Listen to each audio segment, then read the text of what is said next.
मायावती बोली, आखिरी सांस और हर कुर्बानी देकर पार्टी मूवमेंट को आगे बढ़ाने तक संघर्ष जारी रहेगा।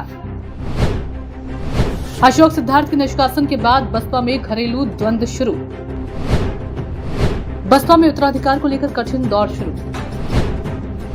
अशोक सिद्धार्थ पर पार्टी में गुटबाजी करने का लगा आरोप। नमस्कार, आप देख रहे हैं सत्ता की परख। बहुजन नायक कांशीराम ने जिस मिशन को लेकर बहुजन समाज पार्टी का गठन किया था, आज वो घरेलू झगड़े में दबकर रह गया है। बहुजन समाज पार्टी की राष्ट्रीय अध्यक्ष मायावती ने सबसे करीबी नेता और भतीजे आकाश आनंद के ससुर अशोक सिद्धार्थ को पार्टी से बाहर का रास्ता दिखाते हुए 2 दशक बाद कांशीराम की याद आई। बसपा सुप्रीमो मायावती ने अपना उत्तराधिकारी की घोषणा पर भी स्थिति साफ करते हुए कहा कि कांशीराम की शिष्या व उत्तराधिकारी होने के नाते उनके पद चिन्हों पर चलते हुए मैं अपनी आखिरी सांस तक हर कुर्बानी देकर पार्टी मूवमेंट को आगे बढ़ाने का संघर्ष जारी रखूंगी, ताकि बहुजन समाज के लोग राजनीतिक गुलामी व सामाजिक लाचारी के जीवन से मुक्त होकर अपने पैरों पर खड़े हो सके।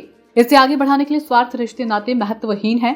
मेरे लिए बहुजन हित सर्वोपरि है। अपने भतीजे आकाश आनंद के ससुर तथा यूपी में 2 बार एमएलसी व 1 बार राज्यसभा का सदस्य रहे अशोक सिद्धार्थ को पार्टी से बाहर करने के बाद बसपा सुप्रीमो के इस बयान के सियासी मायने तलाशे जा रहे हैं। बसपा अध्यक्ष मायावती ने शुरू हुई इस उथल पुथल के बाद आगे कहा कि बसपा डॉक्टर अम्बेडकर द्वारा शुरू किए गए बहुजन समाज के आत्मसम्मान व स्वाभिमान की कारवा को सत्ता तक पहुंचाने तथा कांशीराम द्वारा सब कुछ त्याग कर स्थापित की गई पार्टी और उसका मूवमेंट है। कांशीराम की तरह ही मेरे जीते जी भी पार्टी व मूवमेंट का कोई भी वास्तविक उत्तराधिकारी तभी है जब वह भी कांशीराम की अंतिम सांस तक उनकी शिष्या की तरह पार्टी व मूवमेंट को हर दुख और तकलीफ उठाकर आगे बढ़ाने में जी जान से लगा रहे। मायावती ने पार्टी के छोटे बड़े सभी पदाधिकारियों और कार्यकर्ताओं को निर्देश दिया कि वे पूरी निष्ठा व ईमानदारी से जवाबदेह होकर तन मन धन से काम करते रहें। इसी जिम्मेदारी के साथ कैडर के बल पर जमीनी स्तर पर पार्टी संगठन की मजबूती व सर्व समाज में जनाधार को बढ़ाने के साथ ही आगे भी हर चुनाव की तैयारी में पूरी दमदारी के साथ लगना है। बहुजन समाज पार्टी और उसकी सबसे बड़ी नेता मायावती का साल 2012 में विधानसभा चुनाव हारने के बाद पॉलिटिकल ग्राफ लगातार गिरता जा रहा है।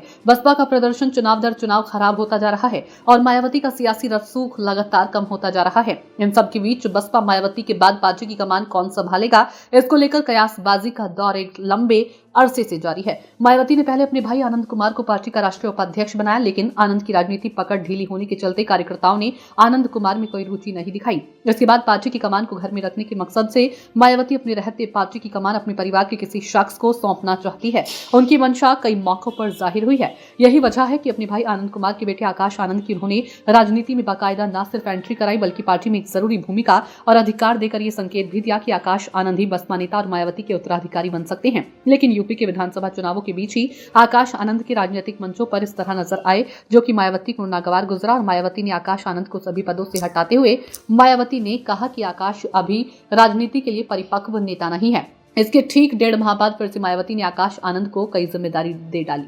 बसपा सुप्रीमो मायावती ने अपने करीबी नेता और आकाश आनंद के ससुर अशोक सिद्धार्थ को बाहर का रास्ता दिखाते हुए पार्टी के नेताओं को यह संदेश दिया है कि पार्टी हित में रिश्ते नातेदारी के कोई मायने नहीं है। इस बीच आरोप लगा कि अशोक सिद्धार्थ अब पार्टी में गुटबाजी कर रही हैं। मायावती ने उन्हें जिन राज्यों की जिम्मेदारी देकर उनका कद बढ़ाया था, वो उसके इतर दूसरे राज्यों में भी लगातार दखल दे रहे थे, जो कई नेताओं को नागवार गुजर रहा था। अशोक सिद्धार्थ अब सिर्फ पार्टी के कद्दावर नेता ही नहीं, मायावती के भरोसेमंद ही नहीं, बल्कि अब उनके रिश्तेदारों में भी शामिल थे। लिहाजा मायावती ने अशोक सिद्धार्थ के रवैये को देखते हुए हाल ही में उन्हें पार्टी से बाहर का रास्ता दिखाकर न सिर्फ पार्टी के नेताओं को संदेश दिया कि मायावती के लिए पार्टी ही सब कुछ है, रिश्ते नाते बाद में है। अशोक सिद्धार्थ का पार्टी से निकाला जाना न सिर्फ कुछ नेताओं के लिए एक बड़ा संदेश था, बल्कि मायावती के भतीजे के लिए आनंद के लिए भी एक बड़ा झटका था। सियासी जानकारों का कहना है कि मायावती को ऐसे समय बहुजन नायक कांशीराम की याद आई है, जब बसपा को वोट बैंक लगातार निम्न स्तर पर जा रहा है। दिल्ली विधानसभा में एक समय जहां बसपा के कई विधायक रहे हैं, लेकिन इस बार के चुनाव में 0.58% वोट पाकर बसपा राजनीति खत्म होती नजर आ रही है। मायावती का बसपा के उत्तराधिकारी के लिए दिया गया बयान उनकी हताशा को दर्शाता है। सत्ता की परख के लिए अवधेश कुमार सिंह की रिपोर्ट।